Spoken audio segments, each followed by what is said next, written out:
Eh bien, je suis Chantal Grimaud, je suis une mère de famille, enfin une grand-mère plutôt, j'habite Paris.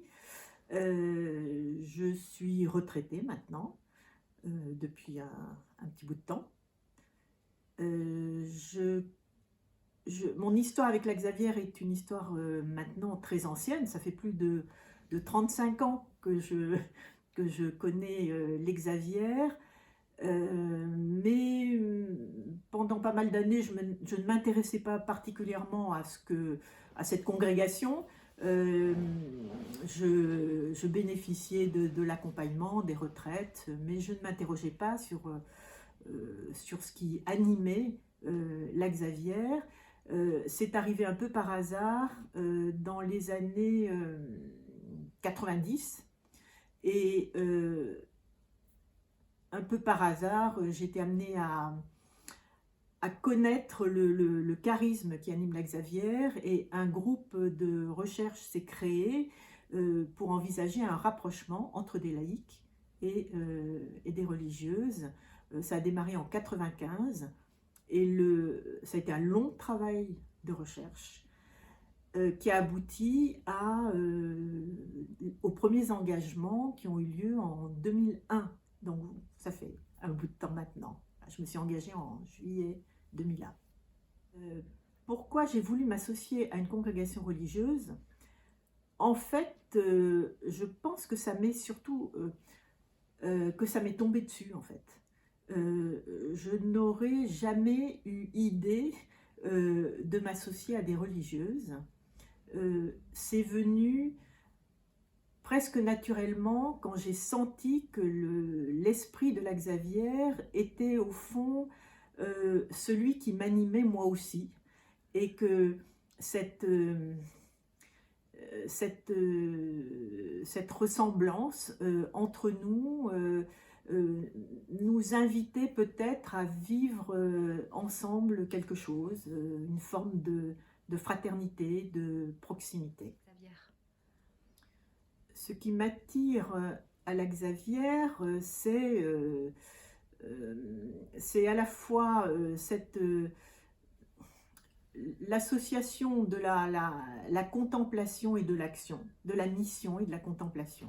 Voilà, la mission profondément enracinée dans une vie contemplative. Ce que j'aime à la Xavière, bah, elle se présente elle-même comme passionnée de Dieu et passionnée du monde. Et je pense que les laïcs associés à la Xavière peuvent dire exactement la même chose. Ils sont passionnés de Dieu et passionnés du monde. Et ce à quoi je tiens dans cette association. Au fond, pour moi, ce qui est important, c'est que les Xavières soient des vraies religieuses. C'est l'importance qu'elles attachent à la vie communautaire, l'importance qu'elles attachent à l'obéissance. Ça me paraît très essentiel parce que, en fait, suivre le Christ chaste, pauvre et obéissant, c'est en fait l'appel qui est adressé à tout baptisé. Mais les conditions dans lesquelles nous le vivons, cet appel, selon qu'on est religieux ou laïque, sont extrêmement différentes. Et du coup, l'expérience est très différente, vécue par les uns et les autres.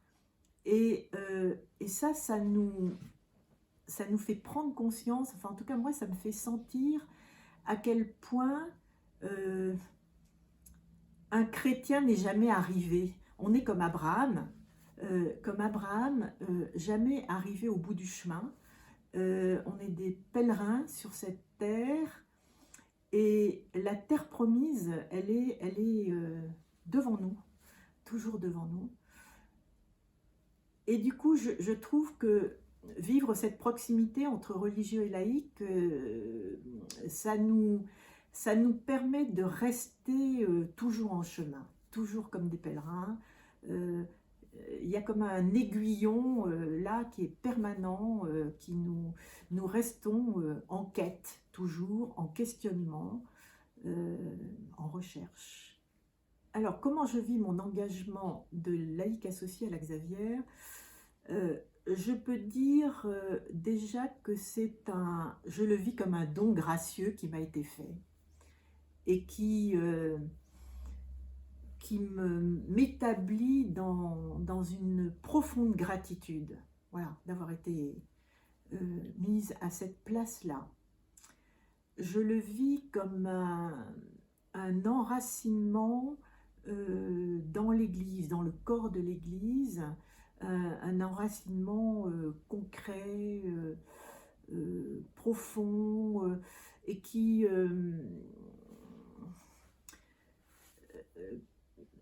me fait sentir davantage l'universalité de l'Église. Voilà, c'est de l'oxygène, voilà, pour moi. Je le vis comme une responsabilité aussi, une responsabilité de rester en éveil, une responsabilité qui m'amène à vivre selon une règle de vie, la règle de vie des associés, qui m'amène à partager avec les uns et les autres sur ma mission, à discerner ensemble. Voilà, c'est une dynamique joyeuse, profonde, exigeante. Alors, quel rapport j'ai avec la Xavière ou avec les Xavières en tant qu'associé? J'ai envie de dire que c'est des rapports très simples, très naturels. Au fond, c'est une vie de famille que nous vivons ensemble. C'est une vie de famille avec une grande facilité, je trouve, à se rencontrer, à se comprendre, parce que nous avons ce fond commun, c'est le même, nous buvons à la même source. Donc il y a quelque chose de... Le fond rend les choses faciles, aisées. Et alors c'est une vie de famille avec des partages, des temps de partage spirituel, des retraites que nous faisons ensemble, des triduums, des temps de réflexion, des missions partagées aussi, et puis des moments aussi, comme dans toutes les familles, où on vit ensemble des deuils, des maladies, des moments joyeux, des événements, les vœux, les fêtes, après les chapitres. Voilà, une vie de famille spirituelle qui se concrétise par des temps de rencontres qui ne sont jamais anodins. Voilà.